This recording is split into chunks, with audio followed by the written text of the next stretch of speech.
मैं आपकी होस्ट आलिया एक बार फिर से आप सबका स्वागत करती हूँ हमारे आपके ऑफिशियल यूट्यूब चैनल प्रॉपडाट पर। हाजिर एक नई वीडियो और अपडेट के साथ आपके सामने। आज की इस वीडियो में हम बात करने वाले हैं यमुना प्राधिकरण की नई प्लानिंग के बारे में। यमुना अथॉरिटी अपने एरिए को और बढ़ा रही है क्योंकि जेवर एयरपोर्ट के आसपास में काफ़ी ज़्यादा डिमांड आ रही है, काफ़ी कई नए प्रोजेक्ट्स के लिए और बड़ी बड़ी कंपनीज़ के भी लैंड के लिए। तो प्राधिकरण क्या कर रही है, 10 गांवों की ज़मीन को एक्वायर कर रही है। आज की वीडियो उसी पे बेस्ड है, हम उनसे रिलेटेड इन्फॉर्मेशन आपके साथ शेयर करने वाले हैं। तो वीडियो स्टार्ट करते हैं। यमुना प्राधिकरण जेवर के 10 गाँवों में ज़मीन खरीदेगा। इसके लिए सार्वजनिक सूचना जारी कर किसानों से आपत्तियां मांगी गई हैं। साथ ही 15 दिन के अंदर आपत्ति दर्ज करानी होगी। ज़मीन खरीदने के लिए प्राधिकरण योजना लाएगा। कुछ सेक्टरों में आवंटियों को उनके भूखंडों पर कब्जा देगा। जिन खाता नंबरों की ज़मीन खरीदी जाएगी एयरपोर्ट के पास, निवेशकों को दी जाएगी, उस ज़मीन की सारी सूचना जारी कर दी गई है। अगर ग्रामीणों को इस पर आपत्ति है तो उनका निस्तारण करने के बाद ही ज़मीन की खरीदी शुरू की जाएगी। अफसरों ने बताया कि जोन चाना की ज़मीन सेक्टर 11 और वीरमपुर की ज़मीन सेक्टर 9 के लिए खरीदी जा रही है।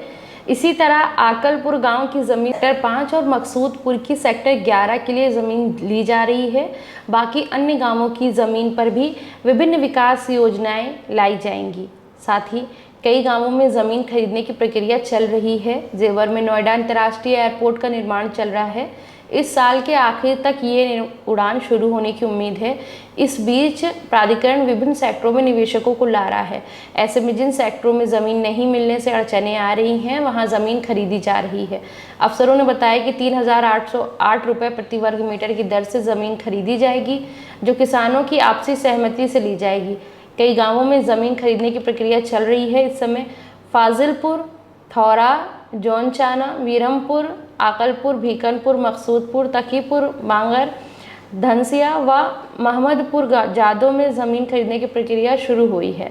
साथ ही प्रभावित परिवारों को बसाने के लिए 340 हेक्टेयर ज़मीन भी चिन्हित की गई है।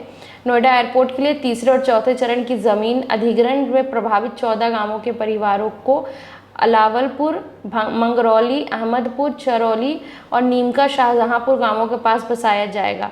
प्राधिकरण और प्रशासन ने इसके लिए 340 हेक्टेयर ज़मीन चिन्हित की है। यहाँ उनको सेक्टर जैसी सुविधाएं दी जाएंगी। अफसरों ने बताया कि तीसरे और चौथे चरण में 14 गांवों के 17,945 परिवार प्रभावित हैं। इन गांवों के 7 सरकारी स्कूलों को भी दूसरी जगह स्थानांतरित किया जाएगा। बाकी इनसे रिलेटेड और भी कोई अपडेट आती है तो हम अपने चैनल के माध्यम से आप तक पहुंचाते रहेंगे। आपने अभी तक हमारे चैनल को सब्सक्राइब नहीं किया है तो सब्सक्राइब कर लीजिए, बेल आइकन प्रेस कर लीजिए। हम मिलते हैं नई वीडियो में नए टॉपिक के साथ। Thank you so much.